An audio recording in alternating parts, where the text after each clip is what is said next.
Under the scorching heat of a late summer afternoon, the village of Dharmapur lay silent, wrapped in the slow stillness that only rural India could hold. The dusty lanes shimmered, the mud houses sat quiet, and the ancient peepal tree at the village's edge swayed with a breeze that came from nowhere. Elders said the tree was older than the village itself, older than the river, older than the temple ruins that crumbled on the hill, older even than memory. Beneath its sprawling branches stood an old stone platform cracked from age, and it was here that people rarely dared to linger after sunset. Stories whispered about the tree, stories of shadows that moved without wind, of soft cries heard at night, of footsteps circling the platform when no one was there. Stories of a long-forgotten tragedy buried deep beneath its roots.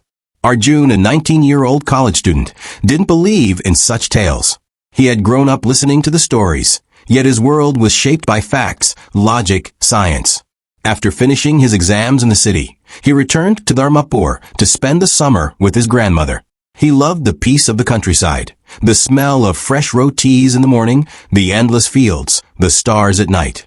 To him, the old peepal tree was nothing more than a massive plant, albeit a majestic one. When his cousins warned him not to go near it after dusk, he simply laughed. "Ghosts don't live in trees," he said. "They live in people's imaginations." It was on his third evening back home, as the sun dipped behind the fields, that Arjun first noticed something strange. He had gone to the river to wash up after helping with the day's work. On his way back, he passed near the peepal tree. The light was dim, the sky was turning orange, and birds were flocking to their nests.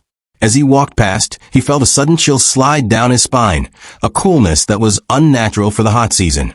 It lingered on his skin, making him pause. He glanced up. The leaves of the tree trembled violently even though the air was perfectly still. For a moment, he thought he saw something sitting on the stone platform, something like a human shape, bent over, motionless. But when he blinked, the shape was gone. He dismissed the thought. Probably fatigue, probably shadows. And yet, as he continued walking, he felt a pair of unseen eyes following him from behind. When he reached home, his grandmother looked at him with a frown. "You crossed from near the peepal tree, didn't you?" she asked. He laughed, surprised. "How do you know?" She didn't smile. "Your face, it looks pale. That place drains life from anyone who passes it at the wrong hour." Arjun tried to push the conversation aside, but the uneasy feeling stayed with him through dinner. That night, he lay on his woven cot under the ceiling fan, listening to the insects singing outside. The clock ticked. The silence thickened. His eyelids grew heavy until he heard it. A faint whisper. Very soft, like a distant breath carried by the wind. "Arjun!" He froze. His eyes snapped open. He turned his head slowly toward the window. Beyond the curtain, the world outside was pitch black. Only the silhouette of the peepal tree stood tall under the moonlight. The whisper came again. "Arjun, I'm waiting." His heart hammered wildly. It felt ridiculous. Voices didn't travel miles. Trees didn't speak. Ghosts didn't whisper names. He covered his ears, told himself it was a dream, forced himself to sleep. When morning finally broke, he tried to shrug it off. But deep inside, a small seed of fear had been planted. Later that day, he shared a few jokes with the village boys, and they decided to play cricket on the open field. The fun lifted his spirits. The sound of cheering echoed as Arjun smashed a ball hard into the distance, straight toward the peepal tree. The ball rolled beneath the roots. Everyone froze. The batsman looked at Arjun. "Let it go," he said firmly. Arjun laughed again, though the unease returned. "You all are scared for no reason. It's just a tree." He walked toward it. The closer he got, the heavier the air around him felt. The leaves rustled again, without wind. And once more, that cold sensation covered his skin, as if invisible fingers were brushing against his arms. He bent down to pick up the ball, and stopped. A footprint, right beside the roots. Small, bare, as if someone had been standing there only moments ago. But it wasn't the footprint that froze his breath. It was the direction it faced, toward the village, not the tree, meaning someone had been watching them. He swallowed hard, grabbed the ball, and jogged back quickly. That evening, curiosity overcame fear. Arjun confronted his grandmother. "Why is everyone so scared of that tree?" She hesitated, then sighed. "If you truly want to know, listen carefully, but don't think I'm telling a fairy tale. She sat on the floor, mat beside the lantern, and began her story. Many years ago, before you were born, a girl named Mira lived in this village. She was gentle, kind, always helping others. But she had a secret burden. Every night, her father forced her to stay awake late, doing chores, cleaning, cooking. And if she ever made a mistake, he beat her. The villagers suspected something was wrong, but no one dared interfere. One night, Mira ran away and hid under the peepal tree, crying until she fell asleep. When morning came, she disappeared.